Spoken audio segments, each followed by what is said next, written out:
Hello les amis, j'espère que vous allez bien. On se retrouve aujourd'hui pour faire les top et flop du mois de janvier et de février. Pour être honnête, je me suis pas énormément maquillée ces 2 derniers mois. Je n'ai pas non plus énormément lu. C'est pour ça que le mois dernier j'en ai pas fait et que je me suis dit autant en faire le mois prochain quand il y aura plus de trucs. Enfin, quand j'aurai utilisé plus de produits et lu plus. Sauf que je n'ai pas lu plus et je n'ai pas utilisé plus de produits. Donc on va changer un peu le format. Au lieu de montrer les produits comme ça, je vais faire comme sur TikTok. Oui, non ou peut-être. Donc on va commencer avec la catégorie make-up. Alors en make-up, c'est la palette, elle n'existe plus malheureusement. C'est la palette, la CC Palette Brightening CC Palette en teinte Sunny Flash de By Terry. Alors un peu sale. Ça se voit. J'ai utilisé énormément comment il s'appelle? Le bronzer. Les 2 autres teintes de blush, elles sont très bien. La lighter n'est pas assez voyant pour moi, mais bon, à mettre un petit coin quelque part, enfin au niveau de l'arcade, ça fait l'affaire. Et donc cette palette, c'est un grand oui. Je suis juste dégoûtée que du coup, en fait, on voit plus énormément passer la marque By Terry, donc je sais même pas si elle existe encore. Mais qu'est-ce qu'ils faisaient des palettes comme ça, mais elles sont merveilleuses. Je comprends pas pourquoi ils ont arrêté de faire ça. Ou alors en fait ils les faisaient en édition illimitée comme celle-là, et en fait en fait on est déçus parce qu'on se dit si on en rate une, bah on n'a plus quoi. Et là du coup en fait ouais, la marque By Terry, ça fait très longtemps que je n'ai pas entendu parler. Je me sais même plus si elle est sur le marché encore. Donc bon, malgré tout, la palette ça reste un grand oui. Alors là c'est pour 2 blushs de la marque Wet n Wild. Rien de spécial, c'est des coloricons comme le bronzer en teinte Mellow Wine et Peach Me Pink. Donc cette teinte, c'est une teinte un peu plus foncée. Donc c'est une teinte que je mets beaucoup plus en hiver, donc comme récemment. Celle-là, c'est une teinte à paillettes. Donc c'est un rose pailleté que je mets un peu plus en été, mais que je peux mettre aussi en hiver, mais c'est un peu plus en été parce qu'avec l'effet paillettes, voilà. Ça se travaille bien, ça ne part pas au courant de la journée, donc j'ai pas non plus un teint blafard sans blush au bout de 10 minutes comme avec les Maybelline. Donc c'est un grand oui. Alors ça c'est le mascara. En ayant acheté les gloss de chez Lidl que je vous ai parlé dans mes derniers favoris, j'ai aussi acheté le mascara Volume Lash Express. C'est pas un peu une copie ça? Mascara Clump Free de chez Lidl. Et ceci est un grand non. Ça met juste la couleur sur mes cils, ça sert à rien. Voilà, clairement, je passe vite fait dessus, mais ça sert à strictement rien. La brosse, c'est pas une genre de brosse que j'aime, donc non. Alors, du coup, côté teint, je me suis pas énormément maquillée, comme je l'ai dit, les 2 derniers mois, donc c'était du très rapide. Là, ça fait 2 mois, d'habitude c'était pas comme ça, c'était j'ai pris un fard, je prenais un fard marron, donc celui-là de chez Yves Rocher, le brun écorce mat, la teinte 36, voilà, un mat que je faisais en liner fumé, mascara à crayon. Je mettais même pas de rouge à lèvres, je faisais mon teint très vite, et puis j'ai été maquillée comme ça pendant 2 mois. Donc comme je l'ai dit, voilà, il fait l'affaire. C'est un mat. Il est très bien pour foncer le côté externe de notre paupière, pour faire un liner fumé. C'est pas un noir. C'est un brun très froid. Et donc ouais, non, il fait l'affaire. Donc c'est un oui. Du coup, en bronzer, ces 2 derniers mois, j'ai utilisé le Revlon Skin Light en teinte 2 Cantan. Donc voilà, c'est un bronzer. Il est un peu plus foncé que ce que je mets d'habitude, donc avec celui de Wet n Wild, mais ça fait l'affaire. Donc après, à plus utiliser pour moi en été quand je serai moins blanche, mais il fait tout à fait l'affaire, donc ça reste un oui. Niveau poudre, en ayant fait un tri, j'ai retrouvé cette poudre que j'utilisais beaucoup et qui est très très grosse parce qu'elle se finit jamais. C'est de la marque Airspoon, la Loose Face Powder, donc très connue, qui est, il y a quelques années était très très connue quand elle est sortie. C'est une poudre, vous savez, translucente, qui fait 65 grammes. Donc à côté de ma tête, voilà, c'est énorme. Et en fait, comme il y a des années, je pensais toujours la même chose. Elle fait l'affaire, elle matifie, elle me grisonne pas le teint. Elle fait tout à la fait l'affaire. Alors elle sent un parfum. Ne pas faire comme moi. Elle sent un parfum, mais elle se sent pas sur la peau. Donc, à part si vraiment comme moi on vient de faire, on se colle le nez dessus. Sinon, ça se sent pas et ça reste un oui. Côté lèvres, j'ai pas mis énormément de choses. J'ai même plutôt rien mis sur mes lèvres ces 2 derniers mois. J'ai tourné entre 2 choses. Le baume à lèvres et l'huile à lèvres. Voilà. Donc en baume à lèvres et l'huile à lèvres, j'ai pas été chercher loin, j'ai été chercher chez Action. Ils font des kits qui sont très bien, ça fait l'affaire.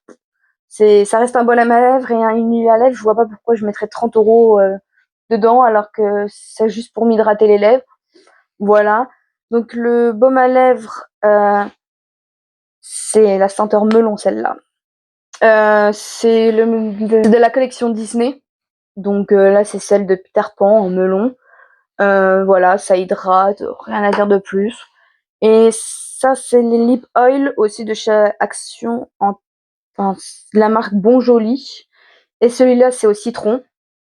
Bah, il sent bon. Ça donne envie d'être en été. C'est simple.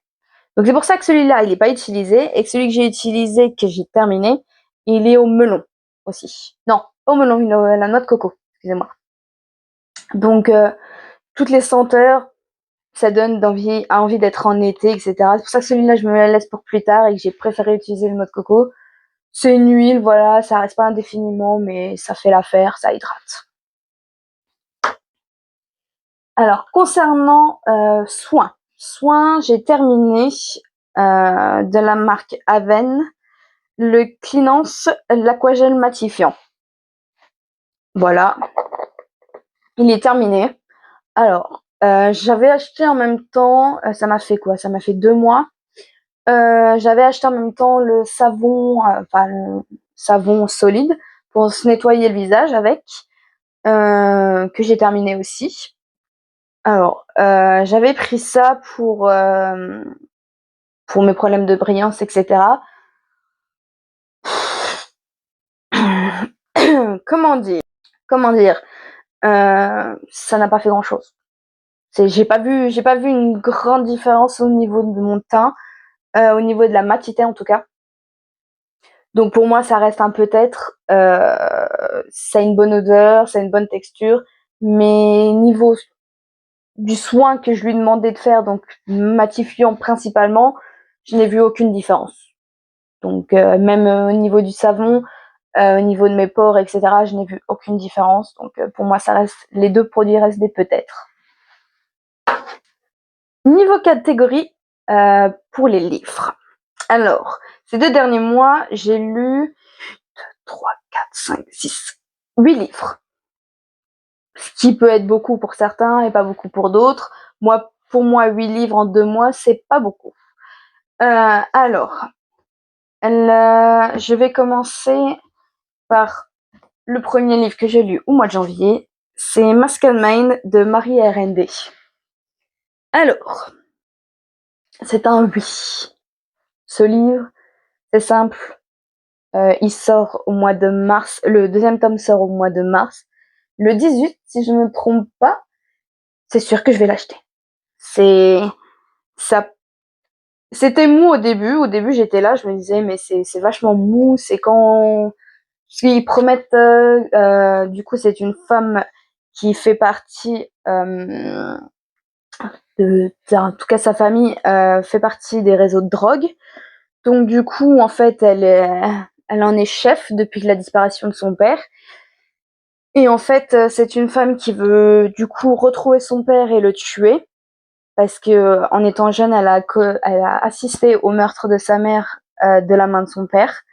Donc du coup, ce n'est pas la seule qui veut retrouver son père. Tous ses ennemis de son père veulent aussi le retrouver. Et du coup, en fait, il y en a un qui va la kidnapper pour se servir d'elle pour retrouver son père. Et en fait, ils vont passer un pacte tous les deux pour retrouver son père en fait finalement. Donc je sais pas si j'explique très bien.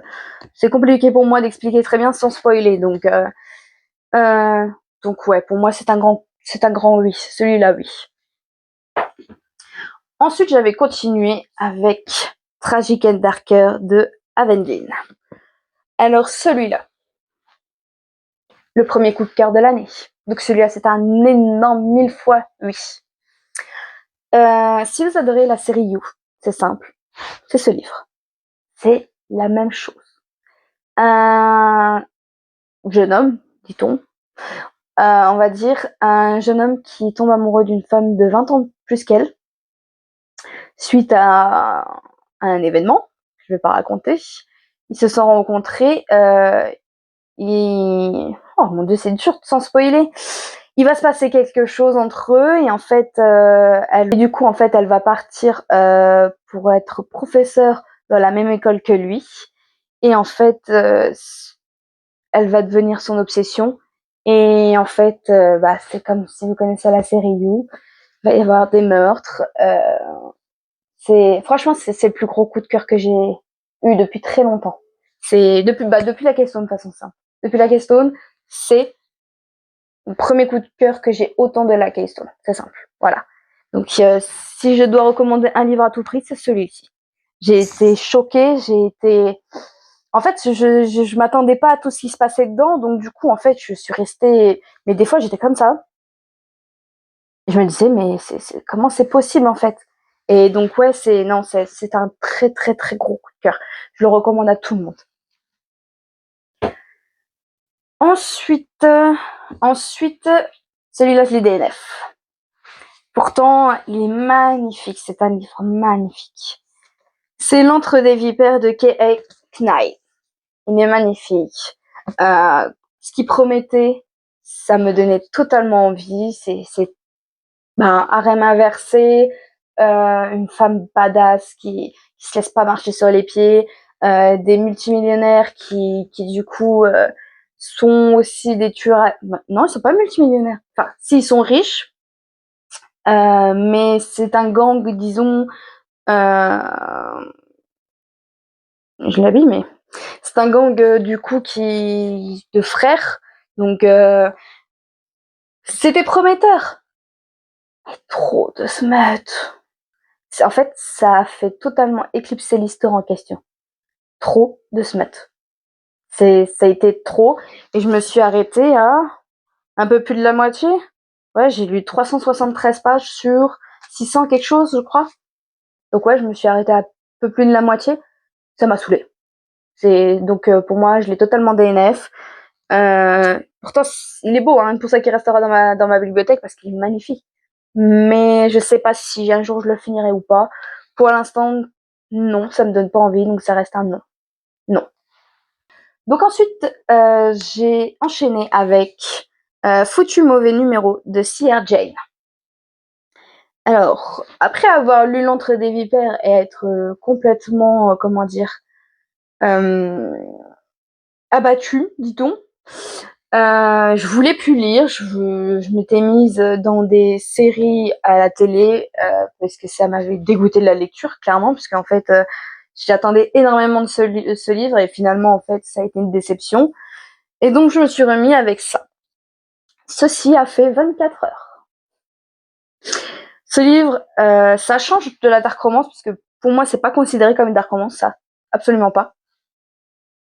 Ça parle de hockey. En fait, c'est un mec, un joueur de hockey une star de joueur de hockey, qui en fait va envoyer un message à la mauvaise personne. Et en fait, la meuf en question, c'est Monroe, ouais. Monroe va lui dire qu'en fait, il s'est trompé de personne, qu'on lui a envoyé une photo, que en fait, c'est pas le bon numéro à qui il s'adresse. Et en fait, lui, en voyant sa photo, elle va devenir tout de suite son obsession. Donc il va la stalker, il va tout faire en sorte pour qu'elle tombe dans ses griffes. Donc voilà. Ça a été, comme tout le monde en a entendu surtout parler, il va se tatouer son prénom sur sa main. Donc voilà. Mais pour moi, c'est pas ça qui m'a le plus choqué. Moi, c'est le fait qu'elle ait pardonné certaines choses que je n'aurais pas pardonné moi, mais bon, je vous laisse le lire pour savoir. Mais du coup, en tout cas, c'est un oui pour moi. Ensuite, je l'ai attendu pendant... Je l'ai attendu pendant des mois. Quand j'ai su sa sortie, j'étais trop contente. Quand j'ai su que c'était la sortie numérique et moi que je voulais la version papier parce qu'il était hors de question que je lisais le numérique, je voulais à tout prix l'avoir entre les mains et que j'ai su qu'il fallait attendre encore un peu plus longtemps. Surtout, je crois en plus que de base c'était fin janvier qu'il devait sortir et finalement ils ont repoussé à début février, si je me trompe pas. À moins que je me trompe avec un autre livre, mais je crois que c'était ça. Je l'ai attendu et puis j'ai fait tous les magasins possibles pour pouvoir le trouver. Le livre en question, c'est God of Malice de Rina Kent. Rina Kent est devenue au même stade que Joyce Keaton et chez Carotte. Donc, des auteurs que j'adore. Sa plume, c'est du petit beurre. Ça se lit, mais tout seul. L'histoire en elle-même, je pensais pas au début que ça allait me plaire. Parce que tout ce qui est romance ou même dark romance universitaire, je trouve que c'est plus intéressant. Il y en a eu beaucoup qui sont sortis, mais en fait celle-là, ça a été complètement différent. Alors oui, ça se passe à l'université, ok, mais en fait, c'est disons des gangs d'université, on va dire, qui sont rivales et qui en fait, lui, il va tomber sur elle et en fait il va devenir complètement son obsession, ce qu'on adore bien sûr. J'essaye de pas vous spoiler, donc c'est compliqué en fait d'expliquer les livres, mais en fait le mieux à faire c'est de le lire, je vous le dis. Si vous aimez le genre de livre que j'aime, courez, foncez. Moi je vais foncer, chercher le deuxième tome à sa sortie, ça c'est sûr. Et même tous les autres tomes, je le sais déjà. Mais Rina Kent, elle, j'ai jamais lu de ses livres, hein. C'est le premier que je lis. Hein. Eh ben je vais me faire toutes les séries qu'elle a faites, ça c'est sûr et certain. Ah non, non, c'est à la 24 heures aussi. J'ai été accro, complètement. Donc c'est un énorme oui. Ensuite, j'ai lu j'avais lu à l'époque l'auto-édition de Joyce Keaton sur Toxic. Donc, quand elle l'a sorti avec un éditeur, je me suis dit je vais l'acheter parce que je l'avais lu en numérique, mais je l'avais pas en main propre. Et je me suis demandé si elle avait pas changé l'histoire depuis le temps, parce qu'il est sorti il y a quand même pas mal d'années. Et je me suis posé la question si elle avait changé quelque chose à l'histoire. Et en fait, il y a juste une ou deux scènes, je sais plus exactement, mais une sûre que je me rappelle d'une scène que je n'ai pas eu dans celui-là, donc j'attends de voir le tome 2 si elle n'est pas dedans, si je confonds pas, vu que j'ai lu les deux. Mais en tout cas, l'histoire en elle-même, c'est toujours un coup de cœur en fait aussi. Ça a été un coup de cœur à l'époque et c'est toujours un coup de cœur aujourd'hui. Donc voilà. Si vous aimez ceci, vous allez aimer ceci. C'est très simple. Même Tragic et Darker, si vous avez aimé, vous allez aimer ceci. C'est de la dark romance, mais c'est en fait c'est l'histoire de Helena, une fille pauvre qui essaie de se démerder avec son boulot à faire des heures pas possibles. Et en fait, pour sortir un soir avec sa collègue de travail, elles vont aller en boîte. Et en fait, sa collègue de travail va la trahir et elle l'emmener dans une boîte pour, entre parenthèses, la vendre à sa place pour payer sa dette à elle au niveau de la drogue. Et en fait, sa collègue de boulot, elle va être tuée finalement devant elle. Et c'est elle qui va devoir payer la dette de sa collègue. Donc du coup, en fait, on va voir les péripéties avec le chef de gang et elle. Mais toujours un gros coup de cœur, donc bien sûr que c'est un lit. Donc ensuite, les 2 livres que j'ai lus, c'est des livres que j'ai lus en numérique. J'ai lu Quand tu seras mienne et Tu es mienne désormais. Donc ces 2 livres qui sont considérés comme de la dark romance, je ne trouve pas. C'est en fait, pour moi, c'est un peut-être. C'est en fait, c'est plat. Comment dire? C'est en fait l'histoire, y a rien de nouveau, c'est pas original. Donc j'ai rien à dire de plus. C'est plus vers le non que le peut-être, parce qu'en fait, ouais, je me suis un peu ennuyée en fait en le lisant. Y a rien d'original, y a rien de nouveau. Donc pour moi, ça reste un peut-être, parce que l'histoire en tant que telle, c'est une belle histoire, mais rien d'original. Voilà. Donc ça reste un peut-être. Concernant les séries, parce que je n'ai pas vu de film ce mois-ci, je crois pas, non. Enfin, les 2 derniers mois, je n'ai pas regardé de films, j'ai surtout regardé des séries. Alors, on a fini du coup Hawaii 5.0. Là, on a commencé la série Cross sur Amazon Prime. C'est plutôt bien. C'est aussi du genre policière, enfin une série policière, pour essayer de trouver qui est le tueur. Donc c'est plutôt pas mal, je dis pas. Ensuite, de mon côté, j'ai regardé quoi? Bien sûr, j'ai regardé la saison de Bridgerton. Ça, c'était sûr que ça allait être regardé. Donc, comme d'hab, hein, j'ai adoré Bridgerton. Y a rien à redire. Ils ont leurs fans et ils savent très bien ce qu'ils font. Ils savent que ça marche. Donc voilà, y a rien à dire. Bridgerton, ça reste Bridgerton. Qu'est-ce que j'ai regardé d'autre? J'ai aussi regardé la 2e saison de Mercredi. Bon, comme la saison 1, on a adoré, donc sur ça change pas. L'univers de Mercredi, on adore, et puis on attend la saison 3. Je sais qu'elle est en tournage, ou alors elle est finie, et du coup elle arrivera, si je me souviens bien et que j'ai bien regardé, elle arrivera en fin d'année ou début de l'année prochaine, je crois. Si je ne me trompe pas, bien sûr. Qu'est-ce qu'on a regardé d'autre? J'ai aussi regardé la dernière saison de You, que j'avais repoussée, que je n'avais toujours pas regardé. Et finalement, je l'ai regardée. La dernière saison de You, en fait, elle est pas aussi bien que les premières saisons. Donc, c'est très bien que ça s'arrête comme ça, parce que ils auraient continué sur ça, ça aurait pas été bien. Non, les premières saisons sont bien meilleures que la dernière qu'ils ont sortie. Je crois que c'est tout, en fait. Je crois que je n'ai rien vu d'autre. Donc, voilà. Si la vidéo vous a plu, vous pouvez toujours mettre un petit pouce et la partager. En attendant, on se retrouve très vite pour une prochaine vidéo et prenez soin de vous.